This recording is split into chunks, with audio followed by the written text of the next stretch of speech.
प्यार में अंधी राजकुमारी बहुत समय पहले की बात है। सुंदरपुर नाम का एक बड़ा और खुशहाल राज्य था। उस राज्य के राजा का नाम राजा वीर सिंह था। राजा वीर सिंह बहुत न्यायप्रिय और समझदार थे। उनकी प्रजा उन्हें बहुत प्यार करती थी। राजा वीर सिंह की दो बेटियां थीं। बड़ी बेटी राजकुमारी आरती, छोटी बेटी राजकुमारी भारती। दोनों बेटियां बहुत सुंदर और होशियार थीं। लेकिन दोनों का स्वभाव बिल्कुल अलग था। राजकुमारी आरती बहुत समझदार और शांत थी। वह हर काम सोच समझकर करती थी। लेकिन राजकुमारी भारती थोड़ी जिद्दी और भावुक थी। वह दिल की बहुत सीधी थी और जल्दी किसी पर भरोसा कर लेती थी। एक अनजान युवक का आना एक दिन महल के बाहर एक युवक आया। उसका नाम अर्जुन था। वह देखने में बहुत सुंदर और चालाक था। उसने अर्जुन धीरे धीरे महल में काम करने लगा। वह बहुत मीठा बोलता था जिससे सब लोग उससे खुश रहते थे। एक दिन बगीचे में टहलते टहलते राजकुमारी भारती की नजर अर्जुन पर पड़ी। अर्जुन फूल तोड़ रहा था और गुनगुना रहा था। भारती ने अपनी सहेली से पूछा, यह कौन है? सहेली बोली, यह नया नौकर है। नाम अर्जुन है। उस दिन के बाद से भारती का ध्यान बार बार अर्जुन की तरफ जाने लगा। प्यार में अंधी हो गई राजकुमारी। कुछ ही दिनों में अर्जुन और भारती की बातें होने लगी। अर्जुन बहुत मीठी बातें करता था। वह कहता, राजकुमारी, आप इस दुनिया की सबसे सुंदर लड़की हैं। भारती उसकी बातों में आ गई। धीरे धीरे वह अर्जुन से बहुत ज्यादा प्यार करने लगी। अब हाल यह था कि भारती दिन रात उसी के बारे में सोचती रहती थी। जब राजा वीर सिंह को यह बात पता चली तो वे बहुत परेशान हो गए। राजा की चेतावनी। एक दिन राजा ने भारती को अपने पास बुलाया और बोले, बेटी, मैं तुम्हारा पिता हूं। मैं तुम्हारा भला चाहता हूं।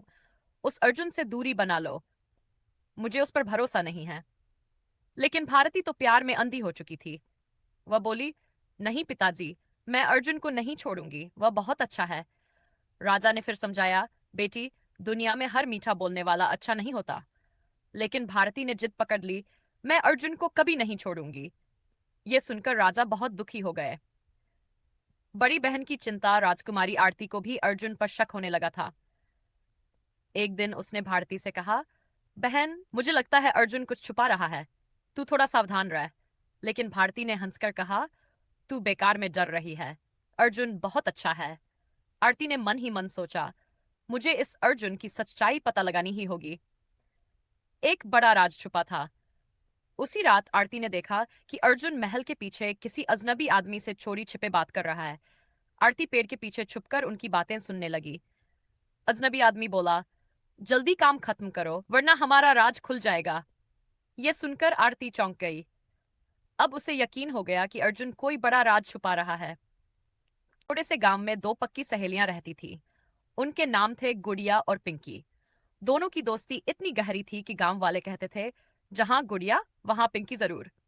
अलग अलग आदतें। गुड़िया बहुत समझदार थी। हर काम सोच समझ कर करती थी। लेकिन पिंकी बिल्कुल उल्टी थी। वह बहुत शरारती और मजाकिया थी। हर समय कोई ना कोई मजेदार बात करती रहती थी। एक दिन सुबह सुबह पिंकी गुड़िया के घर पहुंच गई। पिंकी बोली, गुड़िया, चल आज कुछ नया करते हैं। रोज रोज वही काम करते करते बोर हो गई हूँ। गुड़िया बोली, क्या नया करेंगे? पिंकी धीरे से बोली, चलो आज गांव के मेले में चलते हैं। गुड़िया बोली, लेकिन मेला तो शाम को लगता है। पिंकी हंसते हुए बोली, तो अभी से तैयारी करेंगे। की तैयारी। दोनों सहेलियां तैयार होने लगीं। पिंकी ने लाल रंग का सूट पहना और बालों में बड़ा सा रिबन लगाया। गुड़िया ने नीले रंग का सूट पहना और छोटी बनाई। जब दोनों तैयार होकर बाहर आई तो गांव वाले उन्हें देखकर मुस्कुराने लगे। एक बूढ़ी अम्मा बोली, अरे वाह, आज तो दोनों बहुत सुंदर लग रही हो।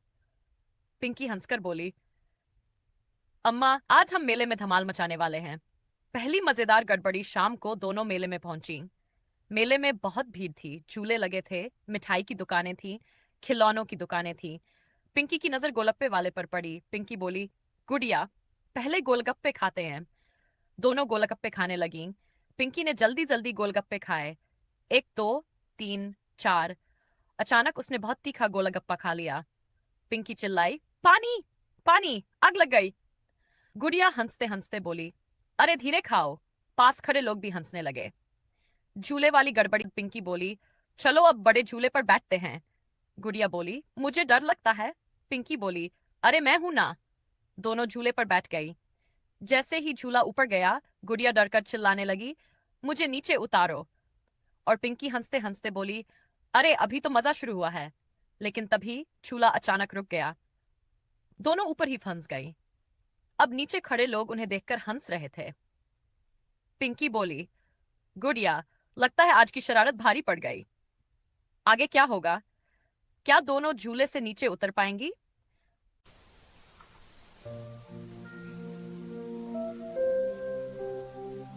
गांव की सुबह, सुबह का समय, खेतों में हल्की धूप, पक्षियों की आवाज। गांव के बाहर तीन लड़कियां बैठी हैं, सोनम, रीना और पूजा रीना। यार, अगर हम शहर चले जाएं तो? सोनम, मैं तो पढ़ लिख कर कुछ बड़ा करना चाहती हूँ। पूजा, तो फिर पक्का हम तीनों साथ में शहर जाएंगे। तीनों हाथ मिलाती हैं। हमेशा साथ। शहर की पहली झलक, ट्रेन रुकती है, भीड़, शोर, बड़ी बड़ी बिल्डिंग्स। रीना, अरे बाप रे, ये तो फिल्म वाला शहर है। लेकिन कुछ ही घंटों में सच्चाई सामने आती है।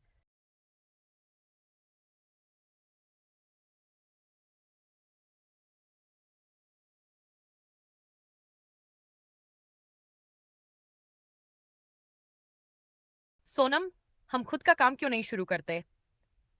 लेकिन क्या? खाना। हम अच्छा खाना बनाते हैं। तीनों की आंखों में चमक आ जाती है। सीन बॉयट, छोटी शुरुआत, वे घर का खाना बनाकर बेचने लगती है। पहले दिन सिर्फ दो ग्राहक। इतनी मेहनत और बस दो। हर बड़ी चीज छोटी शुरुआत से होती है। सीन 9, मेहनत रंग लाती है। धीरे धीरे लोग आने लगते हैं। एक ग्राहक, आपका खाना बहुत स्वादिष्ट है। सोशल मीडिया पर भी नाम फैलने लगता है। सीन डेंट, विलेन की चाल, राकेश मल्होत्रा गुस्से में, इनका काम बंद करवाना पड़ेगा। वह उनके खाने के बारे में झूठी अफवाह फैलाता है। बड़ा नुकसान, ग्राहक कम हो जाते हैं। रीना, सब खत्म हो गया। पूजा, हम बर्बाद हो गए। सोनम, नहीं, अभी नहीं। सीन 12, वापसी की शुरुआत, तीनों फैसला करती हैं। अब और मेहनत करेंगे। वे साफ सफाई, क्वालिटी और मेहनत पर ध्यान देती हैं। सीन था इंजन, बड़ा मौका, एक दिन उन्हें बड़ा ऑर्डर मिलता है। अगर ये पूरा कर लिया तो सब बदल जाएगा। पूरी रात काम, बिना सोए। जीत जीत ऑर्डर सफल होता है। ग्राहक खुश, नाम फैल जाता है। सीन फसर, अपना रेस्टोरेंट, कुछ महीनों बाद वे अपना छोटा रेस्टोरेंट खोलती हैं, भीड़ लगने लगती है। सीन 6, विलेन से टक्कर, राकेश खुद आता है। तुम लोग मेरा बिजनेस खराब कर रही हो। पूजा, हम मेहनत करते हैं, चोरी नहीं। सोनम, सच्चाई हमेशा जीती है। सीन 7, असली जीत, लोग सच जान जाते हैं। राकेश की साजिश फेल, तीनों की इज्जत और बढ़ जाती है। सीन बॉइट, गांव वापसी, तीनों गांव लौटती है, पूरा गांव उनका स्वागत करता है। सीन 9, नया मिशन, सोनम, अब हम गांव में भी काम शुरू करेंगे ना, ताकि और लोग आगे बढ़े। पूजा, कोई भी सपना अधूरा ना रहे। आखिरी सीन, तीनों फिर वही खेतों में खड़ी है जहां से सपना शुरू हुआ था। तीनों एक साथ, हमेशा साथ। कैमरा ऊपर जाता है, सूरज उगता है। सीख, दोस्ती सबसे बड़ी ताकत है। मेहनत, हिम्मत, सफलता। हार मानना सबसे बड़ी हार है। अगर तुम चाहो तो मैं इसे पूरी movie script, scene, camera, background music में बदल दूं। उस गांव में रामलाल नाम का एक किसान रहता था। वह बहुत मेहनती और सीधा आदमी था। उसके पास ज्यादा जमीन नहीं थी, लेकिन जो भी थी वह पूरे मन से खेती करता था। उसके पास दो बैल थे, काला और मोती। रामलाल उन्हें अपने बच्चों की तरह प्यार करता था। रामलाल का परिवार, रामलाल की पत्नी का नाम सीता था। वह बहुत समझदार और मेहनती औरत थी। सीता सुबह जल्दी उठकर चूल्हा जलाती, खाना बनाती और घर का सारा काम करती थी। उनका एक छोटा बेटा था, गोलू। गोलू अक्सर अपने पिता से पूछता था, पिताजी, आप रोज खेत में इतना काम क्यों करते हो? रामलाल हंसकर कहता था, बेटा, किसान मेहनत करता है तभी सबको खाना मिल। खेतों की मेहनत। हर रोज सुबह रामलाल सूरज निकलने से पहले उठ जाता था। वह बैलों को चारा देता और हल लेकर खेत की ओर निकल जाता। खेत में वह बैलों से बात करता रहता था। चलो काला, चलो मोती, आज हमें पूरा खेत जोतना है। बैल भी जैसे उसकी बात समझते थे और धीरे धीरे हल खींचते रहते थे। गांव का मुखिया धनपाल था। वह थोड़ा घमंडी आदमी था। उसे लगता था कि गांव में सबसे ज्यादा ताकत उसी के पास है। एक दिन उसने रामलाल से कहा, रामलाल, इतनी मेहनत करने से क्या होगा? खेती में कुछ नहीं रखा। रामलाल मुस्कुराकर बोला, मुखिया जी, किसान की मेहनत से ही सबका पेट भरता है। हैप चैप्टर 5, मुश्किल का साल। एक साल बहुत बड़ी परेशानी आ गई। बारिश बिल्कुल नहीं हुई। खेत सूखने लगे और फसल खराब होने लगी। गांव के लोग बहुत परेशान हो गए। रामलाल भी चिंता में था। उसने सीता से कहा, अगर बारिश नहीं हुई तो इस साल बहुत मुश्किल हो जाएगी। सीता बोली, भगवान पर भरोसा रखो। का मजाक कुछ गांव वाले रामलाल का मजाक उड़ाने लगे। वे कहते थे, अरे रामलाल, बारिश नहीं है, फिर भी खेत में क्यों जा रहा है? रामलाल शांति से बोला, मेहनत करना मेरा काम है। वह हर दिन खेत जाता रहा। चैप्टर 7। एक बूढ़े बाबा। एक दिन खेत के पास एक बूढ़े बाबा आए। उन्होंने रामलाल को मेहनत करते देखा।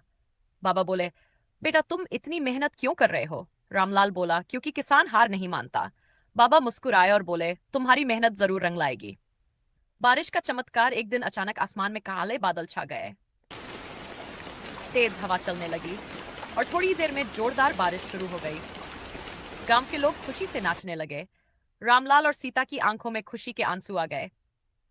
पूर्व फसल। कुछ महीनों बाद खेतों में गेहूं की सुनहरी फसल लहराने लगी। रामलाल के खेत सबसे अच्छे थे। गांव के लोग कहने लगे, रामलाल की मेहनत रंग लाई। मुखिया धनपाल भी उसके पास आया और बोला, तुम सच्चे किसान हो।